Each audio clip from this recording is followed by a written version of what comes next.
Hold on tight for the next hour. You're entering into a place, a zone called the alternative to the alternative media. It's a place, a special place where even truth seekers fear to tread. All right, people, let's move like we've got a purpose. Affirmative. Okay, boys and girls, welcome back to the Monday edition of the Investigative Journal, starting your week off right with this show. Greg Anthony here on First Amendment Radio, as always. And guess what? Every now and then I like to go through the internet and pick out alternative news stories and just make a short comment. And so I did that today. I picked out maybe 10 or 11. And I want to do that before I get to my main topic of discussion, which I'm not going to tell you. But before I do that, let me say this. Let's look at our political correctness watch list. The next group of people that are going to be affected, and I just picked this out of a hat because of a deposition I was doing, and it mentioned something about plumbing. And they were worried about a fitting that allowed a gas to pour out of a pipe and cause a fire in a supermarket. And then I started thinking, well, you can't walk into Home Depot anymore and ask for a male or a female fitting. Now, what is that? Well, if you've ever done any pipe work, you know that there's a male fitting and a female fitting. But now it has to be a unisex fitting. Don't go into Home Depot and do that, or you will not be politically correct. Okay, so let's go through these stories. One headline is, why isn't anyone being arrested? Operation Hammer, like Clinton and Obama for all the things they did. Clinton and her emails, and also that FISA court scandal, as well as Obama doing a lot of different crazy things. And how come, and all of Clinton's people working in the Justice Department, like Comey and a few others, why aren't they getting arrested? Well, I have a quick answer. You don't have to read the article. It's because they all work together. All the people on either the left or the right complaining about these things, they all work together and nobody's going to get arrested. Just some, underlings like Mr. Cohen, who was Trump's lawyer, things like that. And, they may let him out the back door of the prison, and then he'll go somewhere to some island for a while. So beware, don't worry about reading the article. Okay, now here's another one. Beware, this is it. The final blood moon is here. Here we go again with this prophecy about the blood moon. I've been listening to this for 10 years, and it's always been the final blood moon. There's been 10 of them since the first time I heard that. How many more are there going to be? So don't read that article. Okay? Here's another one. Weekly News wrap-up, Pelosi-Trump battle. Clinton Benghazi email. Media continues to lie. Okay, you can go to the mainstream and read that. Go ahead, because they talk like that. Now, President Trump canceled Nancy Pelosi's government-funded vacation while she's on the bus. And reactions are really comedy. Again, that's mainstream stuff. And you heard about what happened. Nancy Pelosi said, "Oh, Mr. Trump, you can't give the State of the Union speech in my House of Representatives." She's the speaker now.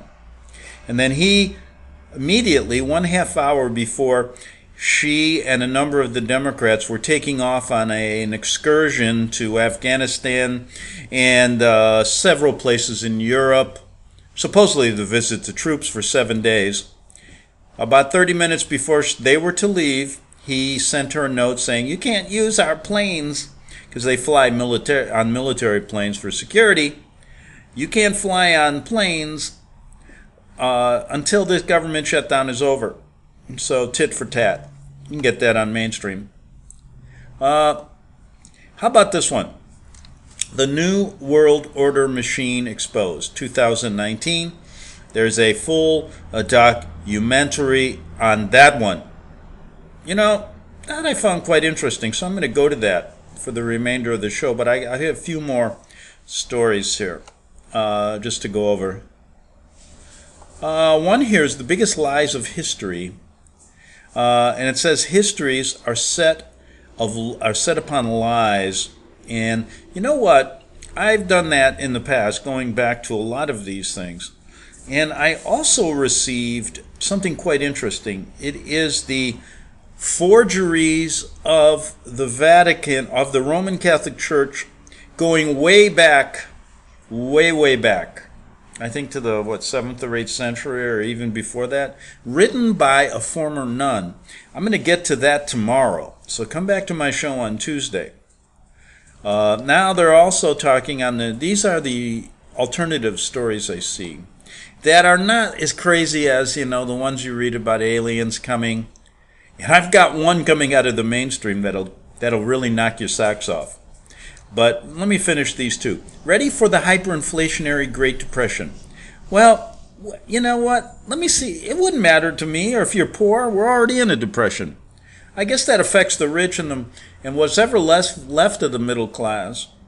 But us poor people, what does it make any difference if there's a Great Depression? We don't have any money anyway. Now, here's one that I've always found interesting. The perps who stole trillions from the Treasury. Wow. That would be interesting to try to figure that out. Do you know how many trillions of dollars are stolen every year from the American people? Give me a break. Yeah, I mean, I would, you could just read that from the rest of your life, how much money has been stolen from the American people since the beginning of this country. Okay. Enough of the alien stories that you're always going to get on the internet. But even President Donald Trump gave you a crazy story over the weekend. Or no, not over the weekend. That was a few days ago. He spoke at the Pentagon about creating the new American military defense system. And he said they're going to put 20 interceptors into space to knock down any nuclear weapon that comes close to hitting America. False. There is no space. How the hell can they lie to people like this? And how do they get away with it? It's just amazing to me. It's a fictional story. There is no outer space, so they can't put interceptors out there. But what are they going to do?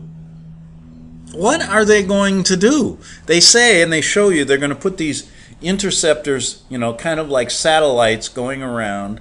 But we don't have satellites either. There are no satellites up there because there's no space. And people just believe in these fictional stories. It's like Star Wars. And so Trump gives this big speech. We're going to be the first to get to space and do this so that nobody could ever hit us with a nuclear weapon. Some people say there isn't even a nuclear weapons. That this is a fiction. So we got a lot of problems to deal with and a lot of falsehoods going on. So Trump announces that, but come on. He's the same one that's going to say there's a moon landing.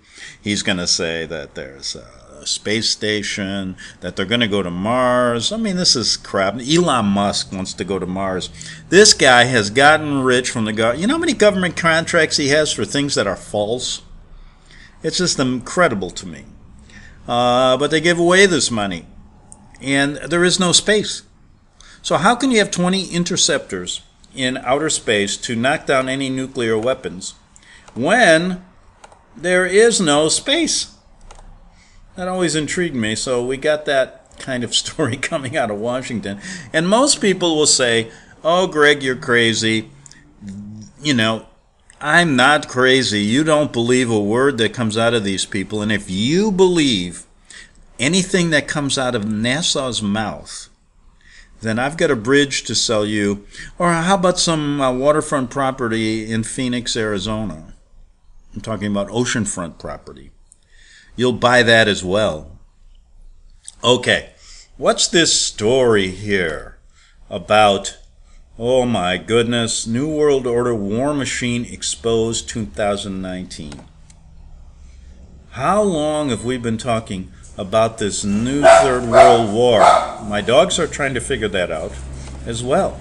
How long have we really been talking about it? Okay, folks, I've been studying this stuff too long to not make this statement and really truly believe it. No matter what you do, who you believe in the halls of Congress, the Democrats or the Republicans, we are going to have a one world order, and America is going to be changed from the inside out. What you're hearing now from some of these freshman Congress women and men are that we are going to turn into a socialist country. They're telling you what's coming in the future. And although we have voices on the other side who say this is impossible, let me tell you that for ages, politicians have been talking and using the term New World Order. It's a generic term used to refer to a worldwide, let's call it what it is, what most people think it's a conspiracy. Remember, those who believe in conspiracies are the ones who really study it, because they aren't conspiracies then, or it's a conspiracy from the other side that's secretive. Now, this is always characterized as a big, huge, influential group, genetically related individuals, bloodlines. Well, it's pretty obvious. Most American presidents come from the nobility bloodline of Europe, dominated by the British crown. And their goal is to create a one-world fascist government. Now, what is the government of choice of the Vatican? Fascism. Who supported Hitler? Pope Pius XII and the Roman Catholic Church. Who did Hitler, organize his Third Reich over? The Vatican, the Jesuit order. That's what I mean by they all work together. Now they're looking for a one-world fascist government stripped of nationalistic and regional boundaries. What are they doing now? They're arguing about fixing the immigration system, but while they're arguing about it, people are just pouring in, and they're going to continue to pour in. It looks like they want to do something, but they really don't, both sides. Because if they did, it would have been done already. And let's go back to 1950. In the U.S. Senate, a man by the name of Paul Warburg said this. And who was Paul Warburg? He was a globalist banker, one of them.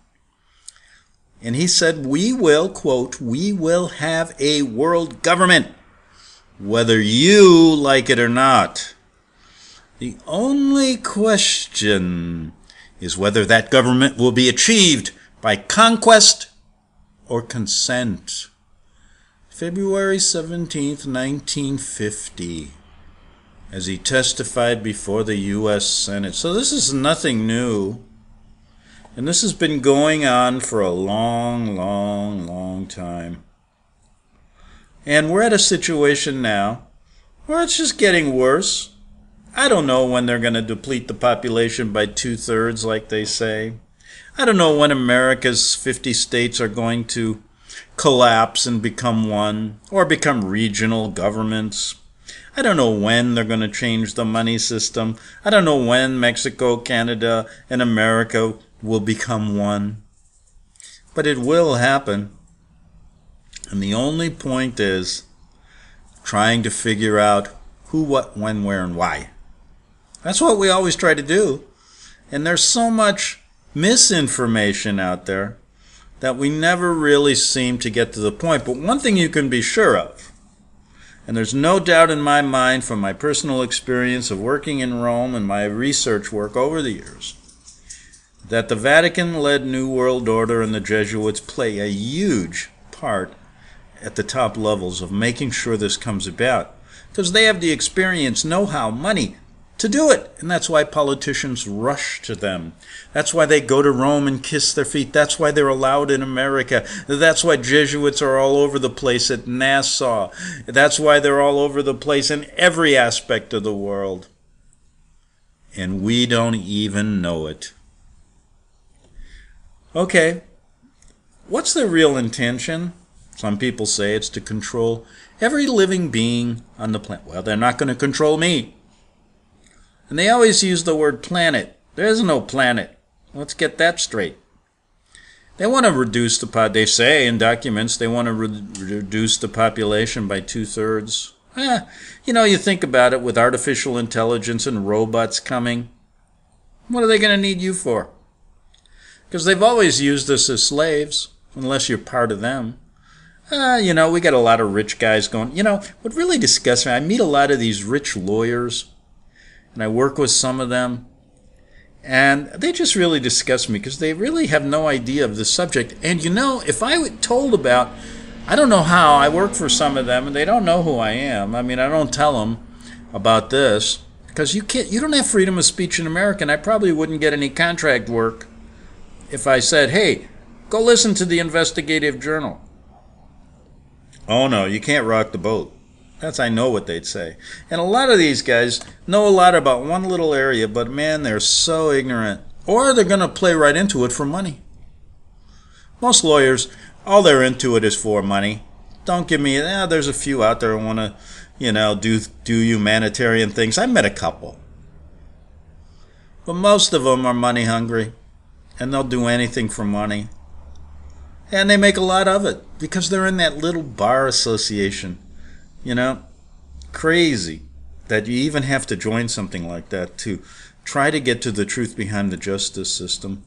But when you realize that the system of law in our country is broken, all you got to do is look at how the justice is meted out between the rich and the poor, especially in Washington, you'll admit our justice system is broken and all of it's a sham. It sounds great on paper, but if you don't have the people to carry it out, what do you got? Nothing. Look at Vatican canon. We always talk about Vatican canon law. Do you realize most of it's based on lies? It's formed on lies in the past. Yeah, we're going to get into that tomorrow because it's very, very, very interesting. So we're talking about the New World Order, these wars they plan. Now, we always, when I go to look at, everybody's looking about who are these people? This term is used, but who are they? It's pretty hard to get a grasp of it when they don't, when the real culprits are secretive, and then they put out all of this in misinformation. But this group can be considered complex and intricate. Now, I'm going to look at something here. There was a report from John Coleman.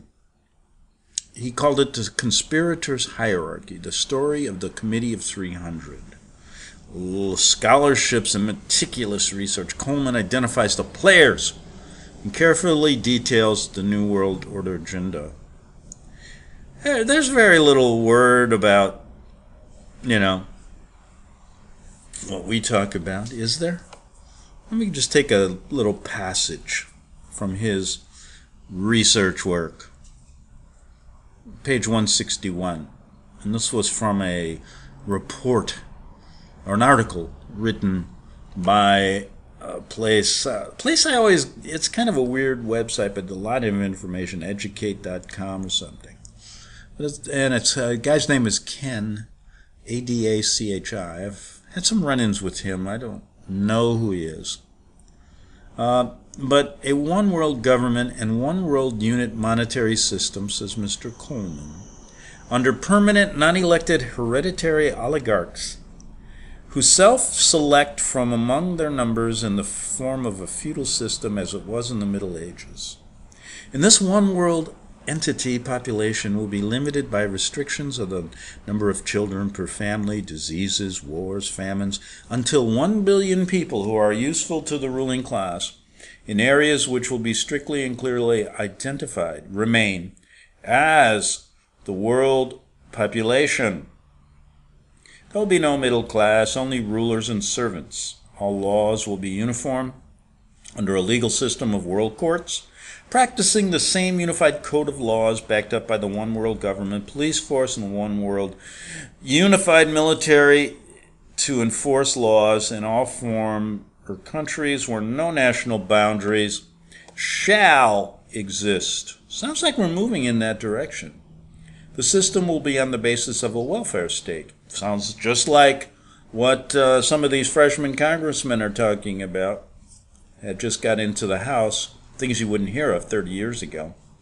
And in fact, there was a former FBI analyst and FBI agent that came on the mainstream and mentioned something about these congressmen. He said, 30 or 40 years ago, we wouldn't be investigating people like this in our government as a threat.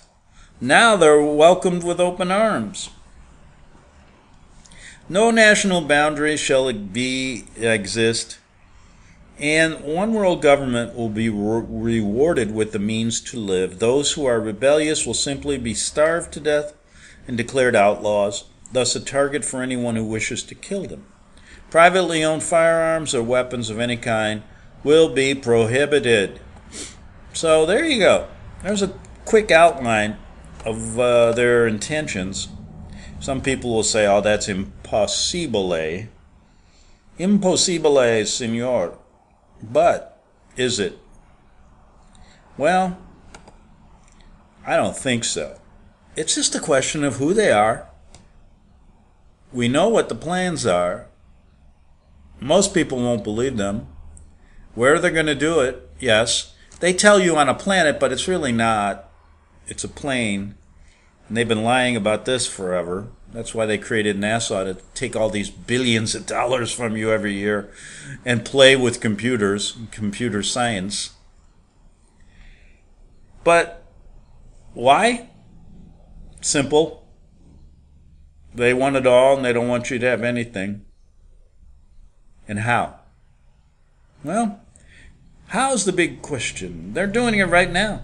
Could it be anything? Yeah, they don't need to have a world war, maybe to get to 2/3 of the population. Maybe, unless they, some pandemic or some epidemic hits, they'll wipe you out one way or the other. They're killing many people now through legal means, supposed legal means, like through the food, water, and pollution, right? Chemtrails, etc., etc. But will this big Third World War break out? Only time will tell. But you can read on the internet every year it's supposed to break out. It still hasn't happened, but it's moving in that direction. They got to get their way someday, right? But anyway, we'll come back in the second half hour and look more deeply into this, as that's all we've been really discussing for a while in this show for years. And it seems to go in many, many different directions. There'll be periods of really calmness, and all of a sudden everything ramps up and everybody thinks the world's going to end. What period are we in now? That's an interesting question. And the point is, it looks pretty crazy in Washington to me. You even have mainstream saying America can't exist anymore if this continues. There is no rule of law. The criminals are getting away with murder. They're saying this in mainstream. So could you imagine what's really happening? Wow. And then you go to the internet, and that is a treat these days. Let me tell you. I swear to God, I've never seen anything like it. And it's that old saying, too much of anything isn't any good. And that's how I look at the internet. Okay, folks, we'll be back in 3 long minutes, short minutes, whatever you want, on the Investigative Journal. The book of Revelation says, the spirit of prophecy is the testimony of Jesus Christ. This is at the very heart of FirstAmendmentRadio.com. In that spirit, we have created the Prophecy Reality News app for all of your mobile devices, streaming First Amendment Radio 24 hours a day, 7 days a week. Available for your Apple, Android device, and smartphone absolutely free. Get the Prophecy Reality News app installed today so you can listen to First Amendment Radio wherever you are. The Prophecy Reality News app. Get it now.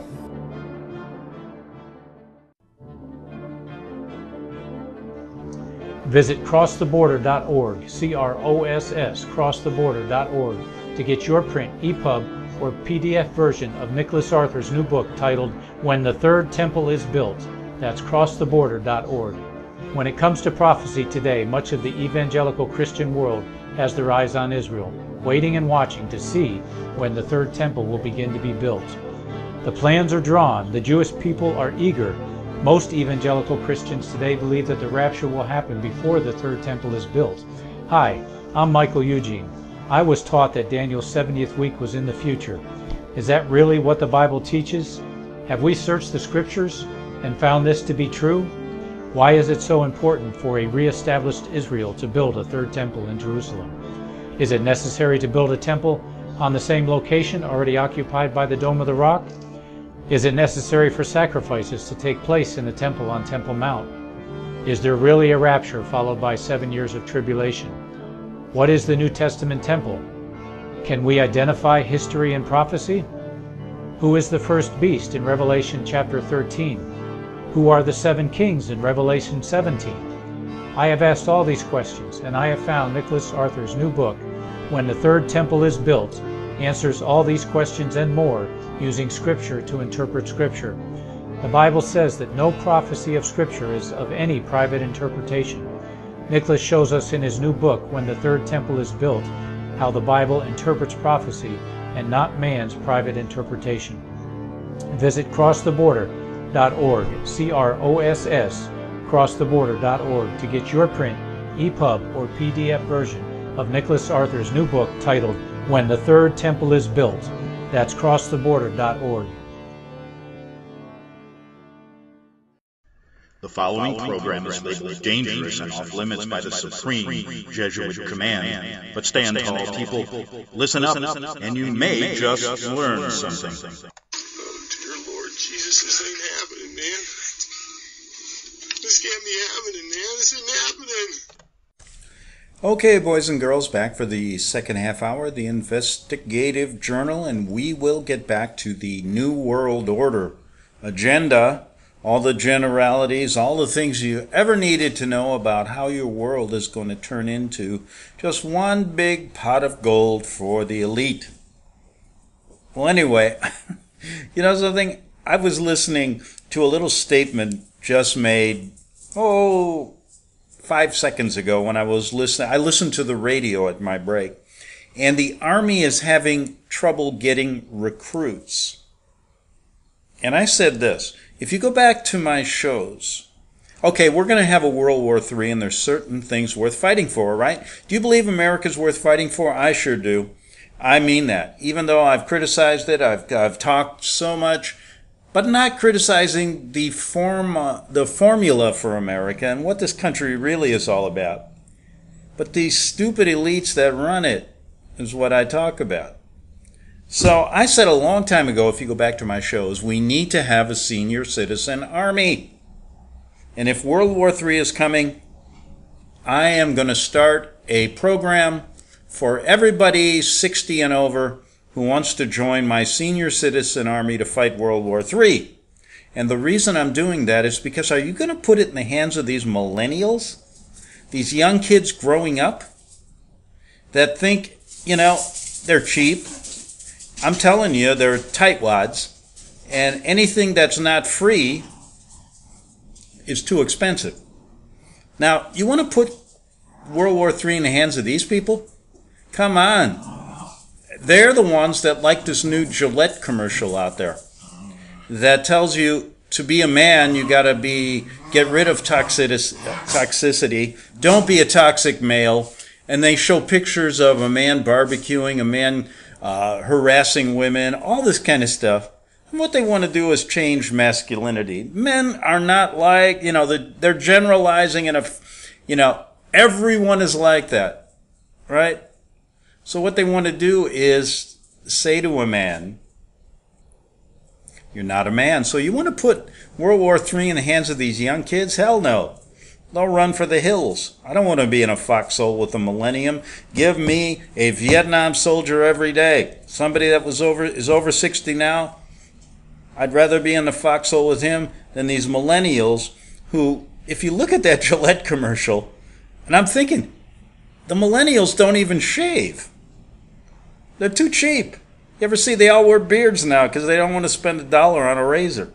So what the hell is Gillette doing? It's this typical thing of demasculating America. So listen, my senior citizen army, I would rather fight with old men that can't even walk up a hill or have to use a cane than these millennials who start running down the hill and say, oh my God, take away my weapons. I can't shoot a gun. Do you really want to live with people like this? I mean, it's incredible. There's no man. I mean, they want to change everybody into this kind of masculine man that is demasculated. And it's ridiculous. And so my senior citizen army, I want all you recruits. I'm not sure if we'll take women. You know why? Because these women that I'm talking about didn't grow up at a time when we wanted to put them at the front lines. We don't want them at the front lines. You know why? They're the ones that have to keep this country going, right? We need women to have more people. How are you going to have a society if you kill off all your women? Think about that. Or how are you going to have a society if everybody's a transgender and they don't know who the hell they are? How are you going to have a society if everybody thinks homosexuality marriages are great when they can't have children? Where are the children going to come from? Well, maybe the elites are thinking we're going to robotize the world. We're going to make robots, maybe quasi-human beings, quasi-robots. Oh boy, what a problem we have.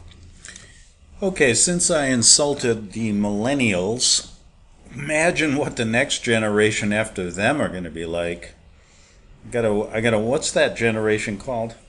I don't know. But anyway, since I did insult them, I found something. I don't know as much about them as this guy. But millennials in the workforce, a generation of weakness. Let's look at who they really are, and then tomorrow I'll get back to the generalities of the New World Order, as well as, all these forgeries of the papacy over the hundreds of years that I've been, I grew up as a Catholic. I do not really believe, I could say this really honestly, I don't want anybody to put their child into that pagan religion that they profess. It's brainwashing, it's terrible, and the only thing I liked about it was that occasionally the priest would give me a little glass of wine after I read the epistle. All right, here's this guy. I'll tell you who he is afterwards. He calls himself After School, spelled S-K-O-O-L, telling you about the millennials. Here we go.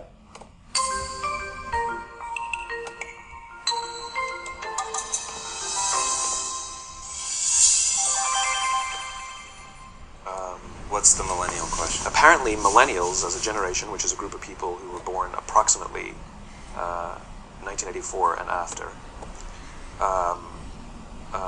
are tough to manage. And they're accused of being entitled and narcissistic, self-interested, unfocused, lazy. But entitled is the big one. And because they confound leadership so much, what's happening is leaders are asking the millennials, what do you want? And millennials are saying, we want to work in a place with purpose, love that. We want to make an impact, whatever that means. We want free food and beanbags.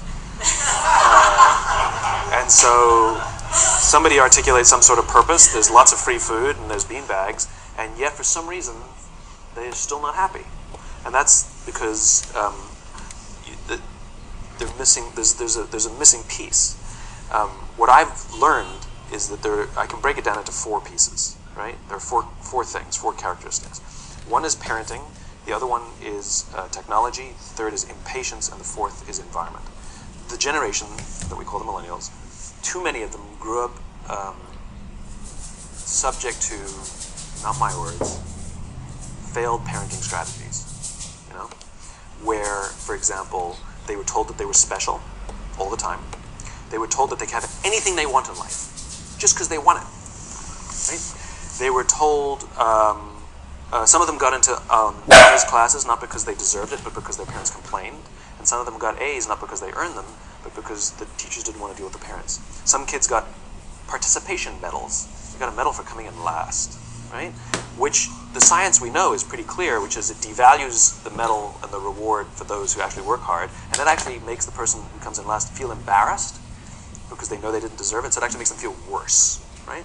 So you take this group of people, and they graduate school, and they get a job, and they're thrust into the real world, and in an instant, they find out they're not special, their moms can't get them a promotion, that you get nothing for coming in last, and by the way, you can't just have it because you want it, right? And in an instant, their entire self-image is shattered. And so you have an entire generation that's growing up with lower self-esteem than previous generations. The other problem, to compound it, is we're growing up in a Facebook, Instagram world. In other words, we're good at putting filters on things. We're good at showing people that life is amazing even though I'm depressed, right? And so everybody sounds tough, and everybody sounds like they got it all figured out. And the reality is there's very little toughness, and most people don't have it figured out. And so when the more senior people say, well, what should we do? They sound like, this is what you got to do. And they have no clue. Right?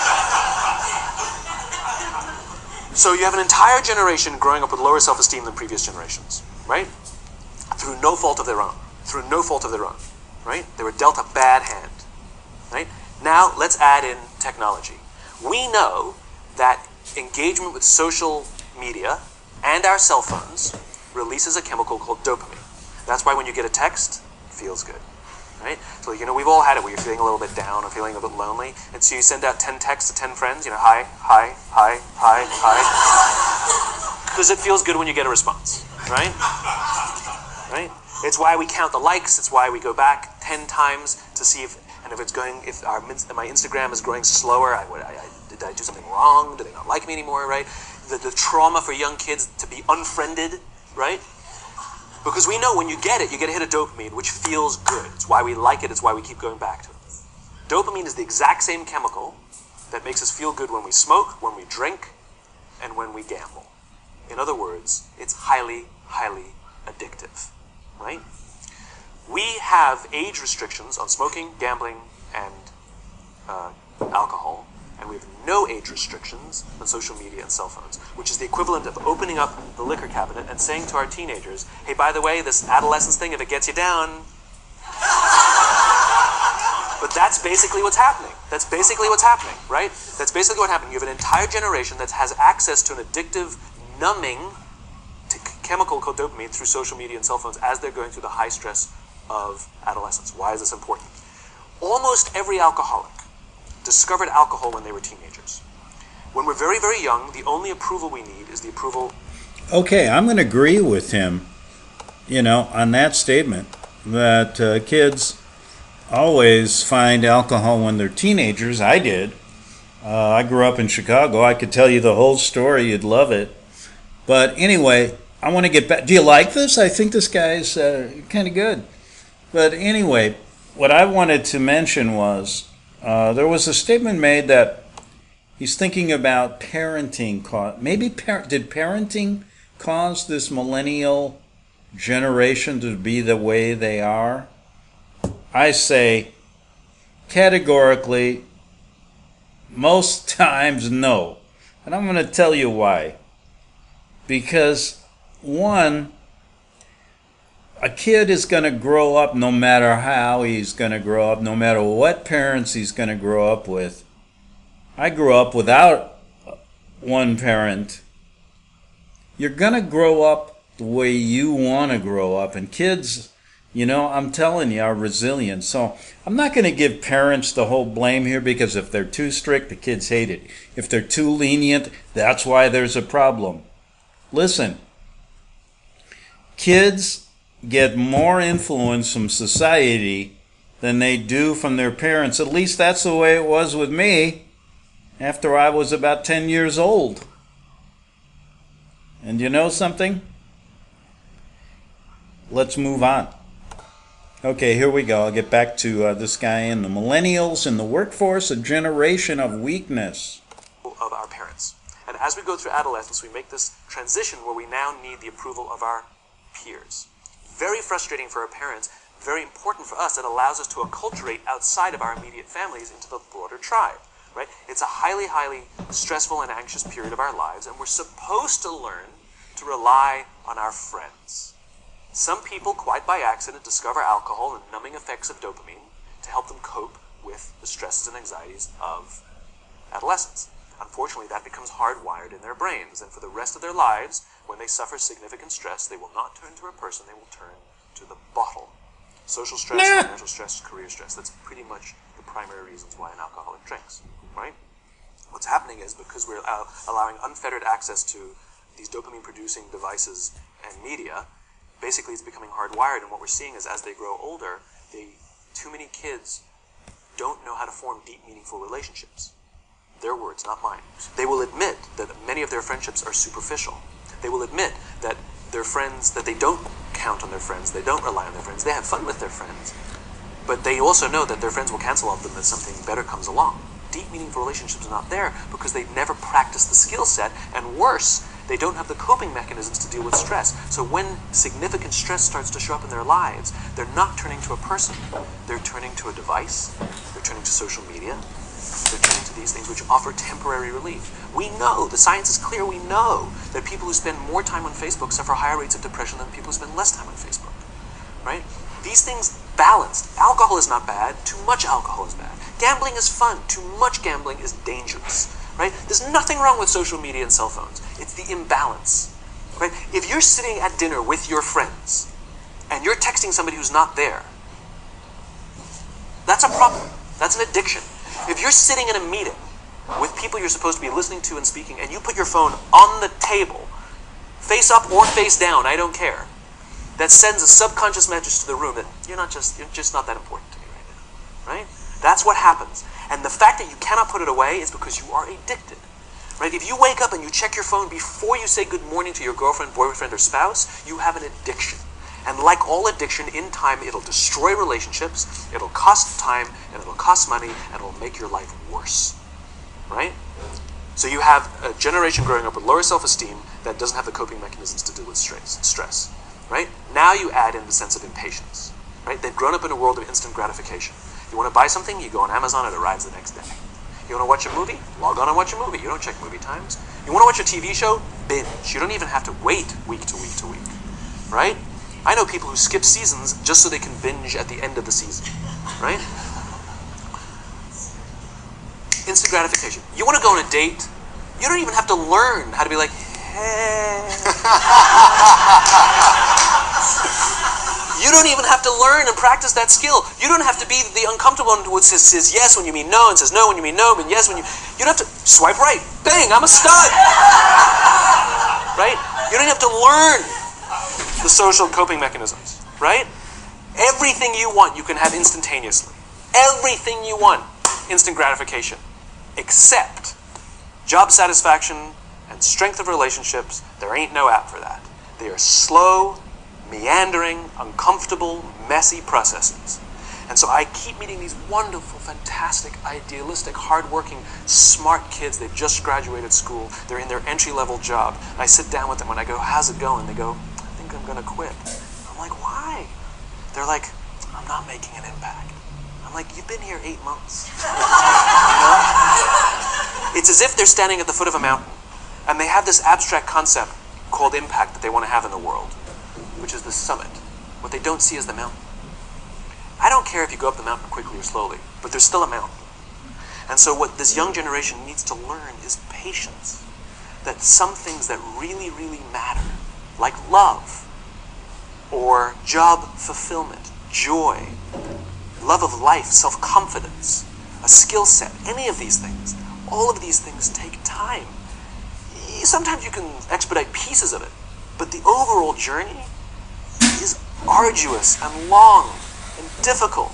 And if you don't ask for help and learn that skill set, you will fall off the mountain. Or you will, the worst case scenario, and we're already seeing it, the worst case scenario is we're seeing an increase in suicide rates, We're seeing an increase in this generation. We're seeing an increase in accidental deaths due to drug overdoses. We're seeing more and more kids drop out of school or take leaves of absence due to depression. Unheard of. This is really bad. The best case scenario, those are all bad cases, right? The best case scenario is you'll have an entire population growing up and going through life and just never really finding joy. They'll never really find deep. And I want to say something here about going to school. Okay, I'm going to tell you this. I went to Notre Dame High School. You can check my attendance records through rain, sleet, snow, illness. I went every day, went there. No matter how many Polish jokes were told to me, I didn't require a safe zone. And let me tell you, you millennials, you're a bunch of chicken. We used to say it in Chicago, and I'll say it here, chicken shits. Okay, let me get back to this very important message. Fulfillment in work or in life. They'll just waft through life, and it'll just, it's fine. How's your job? It's fine. The same as yesterday. How's your relationship? It's fine. Like that's the best case scenario. Which leads me to the fourth point, which is environment. Which is we're taking this amazing group of young, fantastic kids who are just dealt a bad hand. It's no fault of their own. And we put them in corporate environments that care more about the numbers than they do about the kids. They care more about the short-term gains than the long-term life of this young human being. We care more about the year than the lifetime, right? And so we are putting them in corporate environments that aren't helping them build their confidence, that aren't helping them learn the skills of cooperation, that aren't helping them overcome the challenges of a digital world and finding more balance, that isn't helping them overcome the need to have instant gratification and teach them the joys and impact and the fulfillment you get from working hard on something for a long time that cannot be done in a month or even in a year. And so we're thrusting to them in corporate environments, and the worst part about it is they think it's them. They blame themselves. They think it's them who can't deal. And so it makes it all worse. It's not. I'm here to tell them it's not them. It's the corporations. It's the corporate environments. It's the total lack of good leadership in our world today that is making them feel the way they do. They were dealt a bad hand, and I hate to say it, but it's the company's responsibility. Sucks to be you. Like, we have no choice, right? This is what we got, and I wish that society and their parents did a better job. They didn't. So we're getting them in our companies, and we now have to pick up the slack. We have to work extra hard to figure out the ways that we build their confidence. We have to work extra hard to find ways to teach them the social skills that they're missing out on.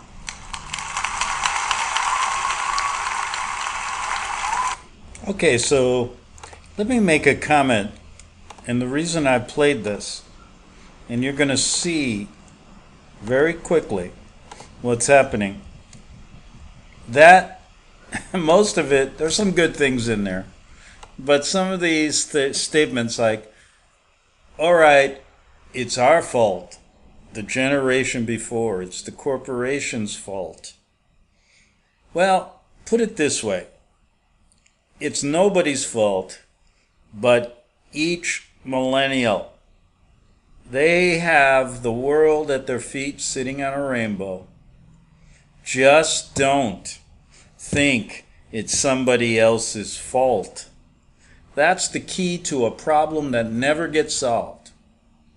No matter if you think it is or if you think it isn't, it's never going to be productive to think that way. And so I would change the last statements this guy made and said, listen, you grow up in a world that makes it easy for you, but you also have to think of yourself. And you know what? Don't think that everything's free. Work your ass off, do the best you can, and don't think you're going to turn out like Robert De Niro or Al Pacino or anybody else. You're going to turn out the best person you can be, despite your parents, despite the world, despite everything You got to take responsibility and don't blame anyone else for your outcome. It'd be easy for me to blame everybody. You know, I grew up in a very interesting situation. I'm going to tell you a personal story. After I lost the most important thing in my life, which was my mother when I was young, I decided I'm going to do everything on my own. I don't give a damn about anybody. A typical anger problem when you lose somebody. But you know what? As I got into high school, I didn't blame anybody. If I didn't make the team, or if I did, I always made it because I knew I could. Because I put myself at the responsibility stage there. Now, have I accomplished all the goals that I set out? Hell no, no one does. But I'll tell you this, I wasn't given anything, and I ain't blaming anybody. And I think if millennials take that kind of strategy, they'll be a lot better off than listening to all these stupid, demasculating Gillette commercials and things that say, hey, listen to the freshman congressmen who say everything's going to be free. Because you guys are a bunch of cheapskates. Because everything above free is too expensive. Get with it. Don't use Gillette razors anymore. I can't stand that commercial. Back tomorrow, Tuesday, on the Investigative Journal. The book of Revelation says, the spirit of prophecy is the testimony of Jesus Christ. This is at the very heart of FirstAmendmentRadio.com. In that spirit, we have created the Prophecy Reality News app for all of your mobile devices, streaming First Amendment Radio 24 hours a day, 7 days a week. Available for your Apple, Android device, and smartphone, absolutely free. Get the Prophecy Reality News app installed today so you can listen to First Amendment Radio wherever you are. The Prophecy. Since the beginning of time, kings have sought it, nations have fought for it. It has been traded, it has been borrowed, it has been purchased, it has been stolen. There's a reason for it. To secure the blessings of liberty to ourselves and to our posterity. Invest with the security of gold and silver. Call Discount Gold and Silver Trading at 1-800-375-4188 or visit discountgoldandsilvertrading.net. Listen to Financial Survival with your host Melody Cedarstrom right here on FirstAmendmentRadio.com at 4 p.m. Eastern or 1 p.m. Pacific Time. Visit discountgoldandsilvertrading.net or call Discount Gold and Silver Trading at 1-800-375-4188. Toll free 1-800-375-4188.